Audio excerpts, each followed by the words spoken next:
Well, this is pretty wild. Today we've got a video of Ukrainian special operations team conducting an air assault or helicopter raid behind Russian lines and taking the fight to the Russians, clearing out pretty significant positions right along the front, it looks like. Now, in this video, there's a couple different units called out specifically. I'll pause it here to see the symbols. We've got Younger RDK, or the Russian Volunteer Corps, a group of Russians fighting with Ukraine against Russia. Bratstvo, Nobody, Stugna, Chimera, Paragon, BDK, the Siberian Battalion. Haven't heard a lot from those guys in recent days. Arata, 1514, Art Division, First Line, Raven Group, a bunch of these which are part of the Timur Special Unit of the Ukrainian Ministry of Defense, the GUR specifically. Now, a lot of these are smaller units. So you're not talking about like brigade or division size. Some of these can be platoon size or smaller, teamed up under the GUR. But turning back this footage here, you're going to see what looks to be an American Black Hawk UH-60. I can't remember if the United States provided these or another one of our allies, but a bunch of our allies fly these helicopters, flying nap of the earth into Russian territory. Also a couple different types of helicopters, it looks like, just kind of hard to see in some of this thermal footage. But nonetheless, we've got the Ukrainian soldiers, special operators here, dropped off behind Russian lines, and they're taking the fight to the Russians. Now, to give you an idea of where this is probably taking place, we'll look over here at Deep State Map and zooming into the east. The announcement from the GUR was that this was in the Kupiansk area, trying to push the Russians back from the Oskil River. And so based off that, my estimate would be it's here in the Sinkov area, where there's this little bulge of Russian forces that have kind of pushed right up to the banks of the river. Based off of some of the things that Ukraine says they destroyed, boats, makes it seem like this was some location right up against the waterfront. But no additional details technically based off of where this took place. But shifting back over to the footage, you can see Ukraine probably took the Russians off guard. And there's a couple of reasons to say that confidently. First off, it's daylight, which is surprising. You would think they'd be moving in at night, but the fact that they're able to move across open terrain in daylight kind of suggests that they found a gap in the Russian lines, or maybe the Russian units there weren't up to par, weren't expecting them. Definitely a key takeaway here is they found some place where they were able to infiltrate with rotary wing aircraft, helicopters, because we just don't see that hardly at all throughout this conflict. There's just so much air defense capabilities set up all across the front on both sides, not just man pads and short-range air defense missiles, but also heavy caliber machine guns that can easily bring down a helicopter flying at that low level and having to take the time to stop and drop off troops and get back into the fight. So we just don't see it, like hardly at all. So the fact that it happens here means that Ukraine probably had some pretty significant intelligence on where to go. Now, on top of that, it looks like Ukraine was able to move in some vehicles, Kazovac, I think. I don't know if these are dedicated medevac vehicles, but nonetheless, load up some of their casualties that were wounded. I don't have any information on the Ukrainian losses here, and hightailed it out of there is probably the safe way to put it. On top of this, Ukraine says during the course of this operation, they were able to strike 600 Russian underground shelters, 9 field ammunition depots, and 8 crossings. Among the destroyed equipment, 49 howitzers and guns, 17 cars and motorcycles, 3 boats, 2 artillery installations, and 2 tanks. They say as a roll-up, they were able to kill or wound 439 Russians, and 6 total Russians were taken prisoner. And of course, throughout this footage, you can see that Ukraine had pretty flexible movement with their drones directly overhead, dropping munitions on Russian forces. There were clearly some recon drones there involved as well, and then the FPV-style drones striking into and destroying Russian targets. Now, shifting over to a second video here that I wanted to show you guys today that I think is really interesting because we're not getting a lot about this from the front, but it's the evacuation of a wounded soldier using an unmanned ground vehicle. So robots to pull casualties off the front line. And this one here is coming from the 13th Artilla Brigade in Ukraine, saying they moved, was that 12, 13 kilometers back from the front? This is significant, right? And we're going to see a couple different views of how this is playing out. The reason, little teaser, the reason I'm showing this is because I just partnered up with Ukraine Aid Operations to do a new fundraiser for this unit right here, the Artilla Brigade, as well as the 3rd Assault Brigade, to get them more of these unmanned ground vehicles to help with exactly this thing. So more unmanned ground vehicles to help get wounded soldiers off the front, to bring logistics forward to the line of contact. We're also working to pick up surveillance drones for drone units, and then generators and power supply stations for frontline energy supply. This, personally, to me, has felt like the best use case for unmanned ground vehicles throughout this war. Logistics forward, casualties back. sometimes you can do both at the same time, right? Load up one of these UGVs. They're harder to spot for the Russians. They don't give off as much of a signature in any way, shape, or form. They can travel pretty significant distances, right? 12 kilometers is no joke. And if it's moving up to the front, you have a general idea of where you're going. So you may not have to dodge minefields. You might have some degree of knowledge about the terrain you're moving across. Of course, a lot of this is blurred out here. But you can see what Ukraine is doing is they've got the pilot of the UGV, drone operator probably is a better way to put it, the driver, set back a distance, and then they've got a Mavic overhead kind of providing guidance on turn to the right, be careful, speed up, back up, all that kind of stuff, because now you got to be a little more careful. You've got pretty sensitive cargo there with a wounded soldier on board. Now, of course, a drawback here, we're seeing this capability with larger UGVs, but a drawback is the wounded soldier is not going to be receiving any aid for the duration of this trip. So you got to think about that. It's a balancing act of who do you put on something like this, understanding that they're not going to be receiving aid from the time they're dropped off to the time they get back, and what happens if the vehicle gets stranded. But nonetheless, you can see, I mean, enjoying a cigarette on his ride back, so not all that bad. Good setup for that guy. Dropped him off right with the medics, and a great spot here to where hopefully he can fully recover. But again, just a reminder, we've teamed up recently, just today, with Ukraine Aid Operations. This is a registered 501c3 operation, so nonprofit, tax-deductible donations.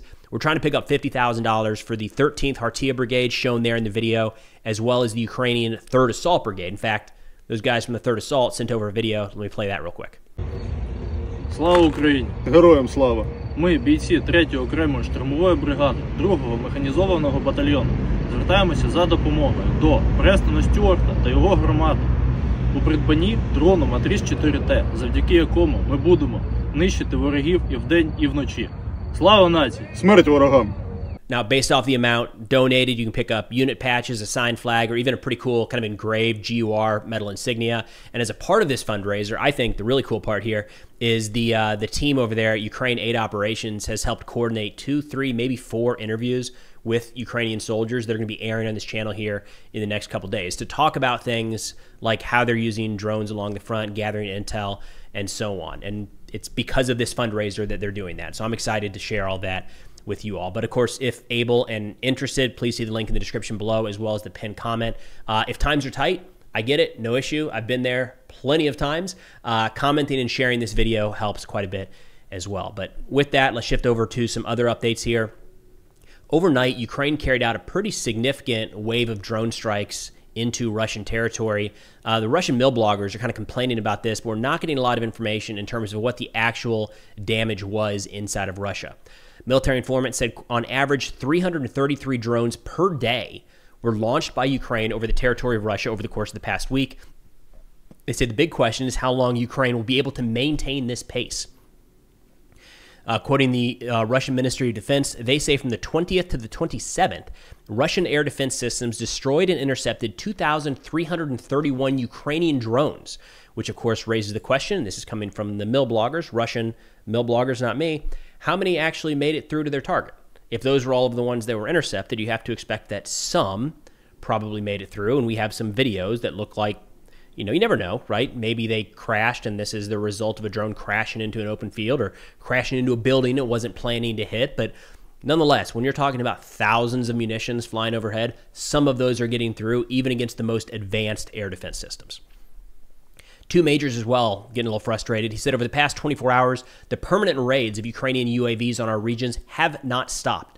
The most detailed explanation from our Defense Department about massive strikes on enemy territory in response to was not perceived correctly by the enemy.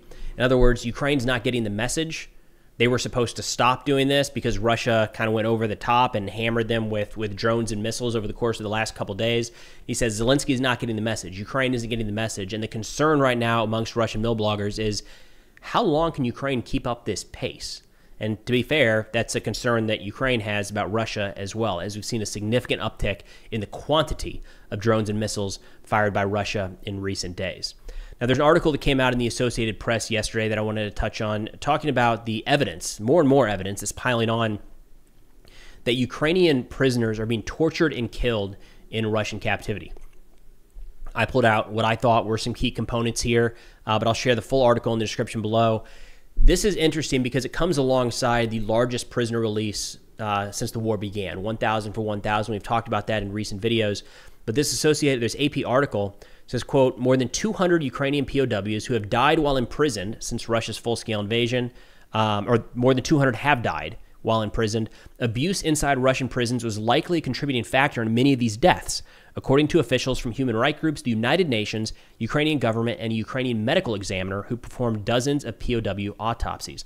That's kind of the key component here, is when the bodies are returned, and this does happen from time to time, even during some of these exchanges, they undergo autopsies, and they figure out the cause of death. And a lot of times, it's mixed, to say the least. And one of the issues that Ukraine has, they're pushing back here, is they say a lot of times Russia holds onto these bodies for so long, there's so much decay that they can't even tell the cause of death. Like, it's so far gone, which, you know, the accusation there from Ukrainian officials is that the mutilation is being hidden, or the mutilation of the bodies is hidden to conceal the cause of death, and then the decomposition of the bodies is just this added obstacle that Russia knows they're layering on top. Why would you keep a body around like that? Which I guess raises also the question of why return it at all if there's going to be evidence of foul play.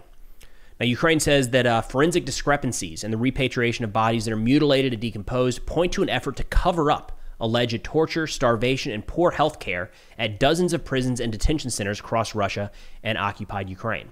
A 2024 UN report found that 95% of released Ukrainian POWs had endured systematic torture.